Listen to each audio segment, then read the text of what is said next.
კეთილსოფელი, აი ისი თქმაც გვინდოდა გემებით და იახტებით გამოვხატეთ. ყველა სოციალურად დაუცველი, შეზღუდული შესაძლებლობის მქონე, უსინათლო ჩვენი მეგობრები, მოხუცები, სულ ყველა აბსოლუტურად აჭარაში მცხოვრები ყველა გავასეირნით. ასევე დღეს არიან ჩამოსული საქართველოს სხვადასხვა კუთხეებიდან დაახლოებით 400-მდე ადამიანის გასეირნება მოხდება და აი ეს ზღვით იახტებით, გემებით გამოვხატავთ და ვამბობთ ჩვენ სათქმოს, რომ ერთმანეთი უნდა გვიყვარდეს, ერთმანეთზე უნდა ვიზრუნოთ, ერთად ავაშენოთ კეთილსოფელი.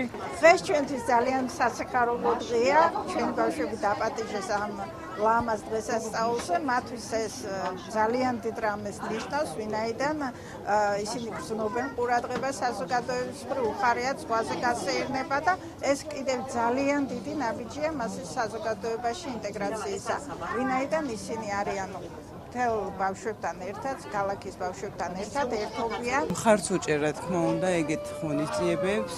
ნამდვილად ყოველთვის ტარდებოდეს უნდა, ყოველთვის უნდა იყოს ამათვის სახალისო წარმოდგენები, ყველაფერი კარგი და მხარში უნდა დაუდგეთ, რა თქმა უნდა, ყველას ესეთ ადამიანებს.